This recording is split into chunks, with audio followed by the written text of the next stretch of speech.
Hello, my wonderful 10th graders. Welcome to my very messy office. I will be posting out of here over the next 2 weeks. I wanted to take some time to address some questions that I've received, as well as talk about your homework for this week. So first of all, I've been getting questions about, do I have to do this whole packet in one day? No, you do not.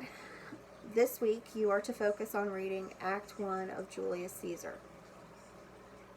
And the main thing that I want you to focus on while you are reading is characterization.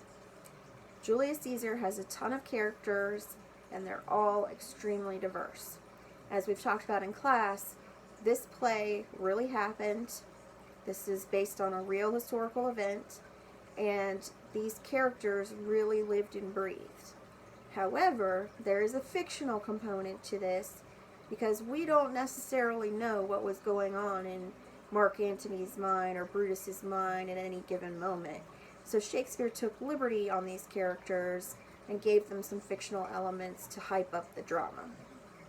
That's why this play is considered a historical fiction. Even though the events happen, they're still fictionalized.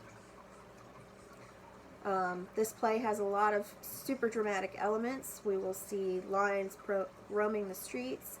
We will see meteors falling from the sky, friends backstabbing friends, literally, and a bunch of hyped up drama. But again, the main focus is on the characters and their actions.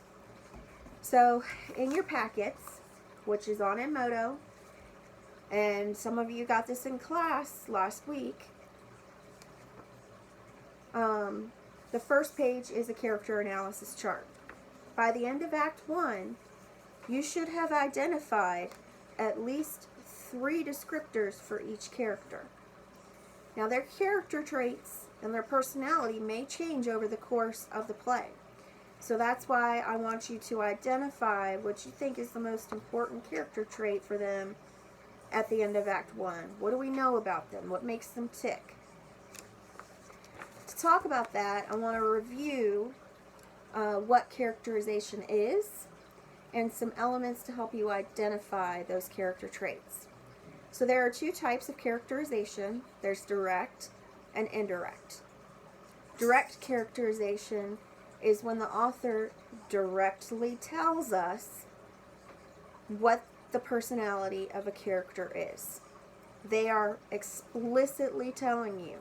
Remember our explicit and implicit? You don't have to figure it out with explicit, right?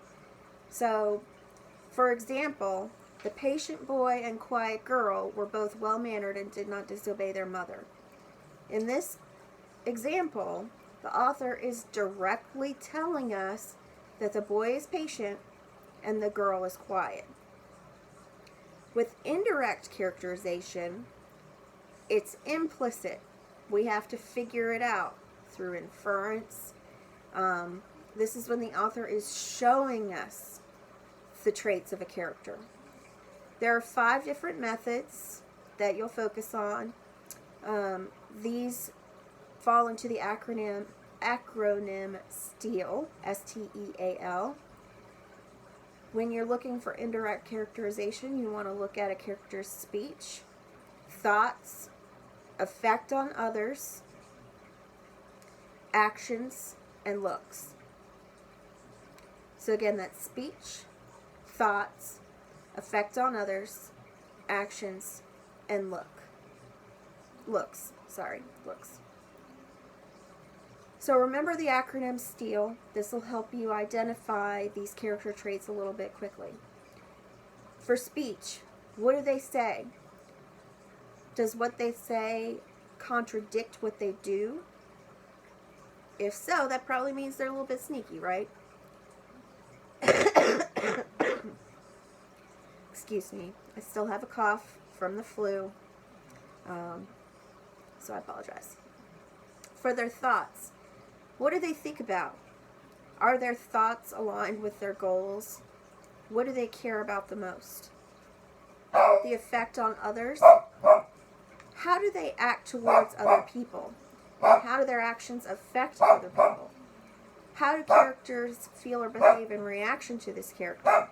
What do they think about the character? So for Brutus, Brutus is one of Julius's best friends. And he loves him a whole lot. But he doesn't necessarily think that Julius's actions are for the best of Rome. So that's what causes this conflict in character with him. It's just an example. For actions, what does the character do? How do they behave? And then for looks, what do they look like? Are they attractive? Are they normal looking? Is there anything that stands out? Do they have one blue eye and one green eye? For example, in Telltale Heart, our antagonist, the old man, he had that evil vulture eye kind of sticking out there. It drove the main character crazy, right? So we knew he was the antagonist because he was driving the main character crazy. So one more time, acronym is STEAL: speech, thoughts, effect on others, actions, and looks. Look for those things as you're filling out your characterization chart. You do not fill this out until you have completed reading Act 1. I also want you to skip day 2 in this. So day 2 is just talking about Caesar's life. I have a handout for you when we get back about that's a map of Caesar's life. The main thing you really need to know is that it was pretty extraordinary. It was different from other Roman lives. He was elected dictator for life. Dictator was a different position than what we consider it now. It was an actual electable position, and it meant that the person stayed in power for the rest of their lives. They didn't have to be elected in anymore like a president. He wanted to become an emperor where his children would inherit his throne. Okay?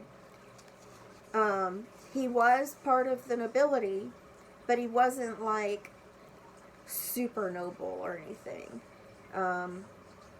As far as things go, he was just a little bit above the normal everyday cast of society. But he rose through the ranks because of his charm and his way with words and how smart he was and the fact that he wanted to do well for the people. Because he came from this lower caste of nobility, he related to the people more and knew what they wanted. So that's why he was able to excel in politics. But again, you don't have to really do anything for day 2. I want you to start with day 3. Answer the questions at the end of each scene. We are going to have, by the end of this week, day 3, day 4, all of that filled out. So just day 3 and day 4 should be filled out by the end of this week, because there isn't one for Act 1, Scene 3. Next week we will start Act 2. Act 1 is long. In particular, Act 1, Scene 2 is very long. I'm going to warn you now. It's pretty long. But there's a lot of conversation that takes place that sets you up for Act 2 when we see Julius's downfall start. So pay attention to that. To read this, you can go to myshakespeare.com. It's a super interactive website. There's audio along with it. There's additional resources available with it. If you don't know what a word means, it's a really great source. Or you can go on my YouTube playlist, and I have audio posted there. Along with the YouTube playlist, I also posted some breakdowns of each scene. So if you're confused about what the heck is going on, those videos will help you analyze it. On Friday, I'm going to post another video kind of going over some of these details, and on Sunday we will go over the packet. Today, my goal is to get a short reading quiz onto Edmodo to prove to me that you are indeed doing your work, and you will have till Sunday to complete that as well. If you have any questions in the meantime, let me know.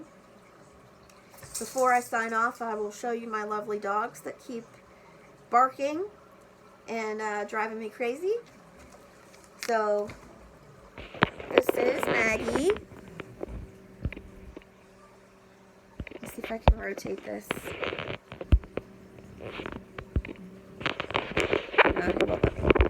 So here's Maggie. She's my good girl. And then this is the one you hear barking. This is Remington. He's a bad boy. Yeah, you're so bad. So those are my dogs. You will hear them quite often in our videos. I apologize in advance. There's not much